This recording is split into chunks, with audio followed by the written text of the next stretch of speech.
Bon, alors, tu dois devenir standardiste. Tu peux plus travailler. Tout de suite. Non, mais... Bah alors, c'est le caméra, volume ça. sur le photovoltaïque, c'est vachement signifiant. C'est vrai qu'on a une énorme invasion de photovoltaïque en France. C'est Ouais. complètement monstrueux. C'est l'explosion. En fait, on met à mal le pouvoir d'achat des Français, soudainement, Voilà. avec 0,0001% de l'énergie produite en France ou quelque chose comme ça, non? Ouais, Parce que- c'est ça. Ben, en gros, 500 TWh consommés chaque année pour les Français. Et on a installé 800 mégawatts. Et on a à peu près, allez, on va arrondir, 1000 kWh par an. Donc ça fait quoi comme production là? Il faudrait une petite calculatrice pour faire des calculs comptables. Mais On doit être proche de ça zéro, fait, là, si tu 800 fais 000 proportionnellement. kWh. Proportionnellement. D'un côté on a en mégawattheure, de l'autre en térawattheure. Enfin bon, c'est bien inférieur à 1% quoi, de la consommation française. Parce que donc nous, on est à 800 mégawatts cumulés installés en France aujourd'hui. C'était L'an dernier, en 2011. l'an dernier, en Allemagne, rien que dans la seule année, ils ont installé 8000 mégawatts, 8 gigas. Donc, plus que notre objectif. Pour 2020. Final, oui, d'accord. Voilà. Donc qui Bon. était absolument pas ambitieux en fait. Si on Ben, raisonne je comme trouve ça. qu'il n'est pas ambitieux. Ouais, Bon, ouais. après, Ouais. bon, Enfin, voilà. ambitieux à la hauteur des enjeux, sans parler d'être ambitieux, quoi. Il me semble. Ouais. Ouais. Après, il y a quelque chose qu'on dénonce aussi, c'est le fait que celui-là même qui a été désigné pour mener les négociations, donc M.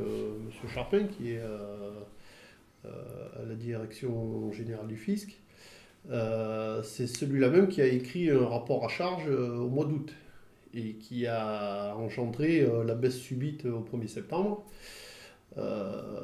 Et qui est un ex-administrateur d'EDF, de RDF. Enfin bon, on a quand même l'impression d'avoir affaire à une personne qui est jugée partie. Bon. Il a aussi publié un rapport de 250 pages sur l'avenir de la filière nucléaire en France. Voilà, c'est dans les années 2000, il me semble. Ouais, Ouais, c'est ça. ouais, donc il a publié un gros rapport sur le nucléaire où la lecture Oui, il peut pas se déjuger. apparaît le mot photovoltaïque dans deux pages, hein, sur 190 pages. D'accord. Et pris dans un contexte, encore une fois, de la pensée unique où rien ne peut remplacer le nucléaire en France. Mais on ne demande pas à remplacer le nucléaire par le photovoltaïque. C'est pas notre propos. On demande de l'accompagner. Bien sûr. D'être complémentaire. D'être ouais, complémentaire, bien sûr. de jouer réellement la carte du mix. Ouais. Notre président, M. Sarkozy, a affirmé l'an dernier, ou en 2009 d'ailleurs, oui ça doit être 2009, 2010 ou 2009, il me semble que c'est 2009, à l'INES, donc l'Institut National d'Énergie Solaire à Chambéry, qu'il fallait vraiment avoir une politique forte de développement des énergies renouvelables et que pour chaque euro investi dans le nucléaire, il investirait 1 euro dans les énergies renouvelables.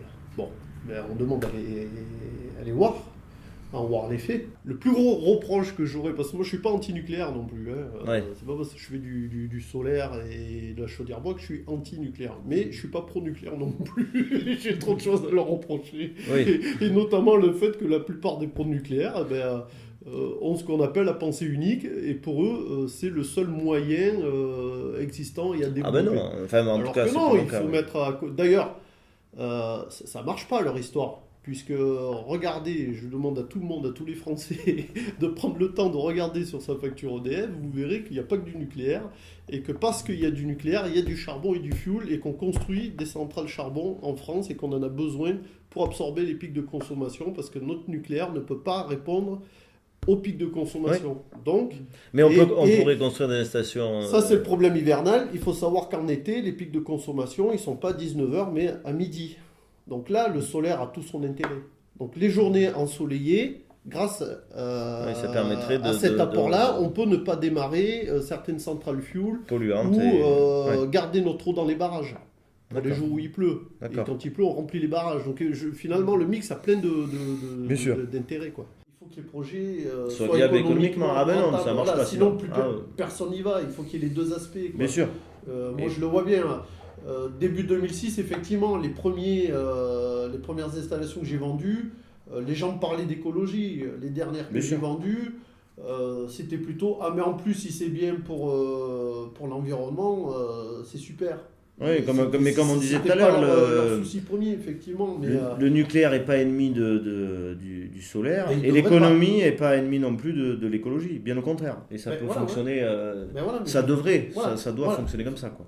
Enfin, ça doit, après, il faudra arriver à faire fonctionner c'est les peut-être choses un vieux ensemble. pieux, mais bon. Ouais, mais il faudra arriver à faire fonctionner Ouais. les choses ensemble et non les unes contre les autres. Là, parce que, Bon. En termes d'assurance, le nucléaire, est-ce qu'ils sont correctement assurés pour les risques? Alors là, mais je t'as des choses à dire, quand même. je vais rester à mon humble niveau parce que bien Il y a- évidemment, ils sont pas assurés. j'ai jamais travaillé pour l'univers du nucléaire, si ce n'est que j'assure quelques entreprises qui sont en sous-traitants.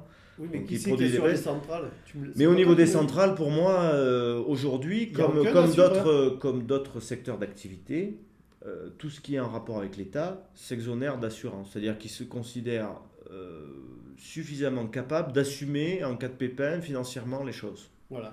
On peut en douter au Non, vu c'est- de certaines situations économiques du pays, mais bon, Ça, en tout dans cas, les les contrats- centrales ne sont pas assurées. Il y a un fonds que l'État gère, c'est-à-dire que c'est l'État qui assume financièrement les problèmes qu'il peut y avoir. Donc bon voilà, donc Vivar Énergie, on est dans notre 5e exercice. On a une très belle progression de notre chiffre d'affaires et effectivement il faut reconnaître que c'était en grande partie de par le photovoltaïque. On y est 13 aujourd'hui, puisqu'on a démarré à 5, nous sommes 13. Donc vous voyez qu'on a pu embaucher. Et l'équipe photovoltaïque, c'est 5 personnes. Donc on a un élève de la licence éolienne photovoltaïque du CNAM à Aubenas. Et le but c'était de l'embaucher l'année prochaine, mais bon, c'est peut-être remis en question. Et ensuite j'avais donc un ancien employé qui était mécanicien dans la boîte que j'évoquais tout à l'heure où les 5 associés vont travailler. Qui est près de la retraite et malgré tout il court comme une gazelle sur les toits, donc il a fait une formation de couvreur. Un autre jeune en CDD aussi, et puis mon frère en CDI qui s'occupe de toute la partie livraison, logistique et électrique, et puis moi-même qui chapeaute tous les projets photovoltaïques. Donc 5, et dans les 5 il y avait 3 personnes à pérenniser qui ne le seront certainement pas au vu de ce qui se passe, l'écho qu'on a des différentes réunions de concertation. Voilà, donc je pense que Vivar Énergie n'est pas directement... Enfin, on ne devrait pas aller jusqu'au dépôt de bilan à cause de ce moratoire, mais c'est clair qu'il va falloir délester. Il va falloir se séparer d'une partie du personnel et ça j'en suis très affecté, fortement peiné. Voilà, c'est un des rares secteurs où il y avait de la dynamique, où malgré la crise on pouvait embaucher, et j'ai le sentiment que le gouvernement vient de tout casser.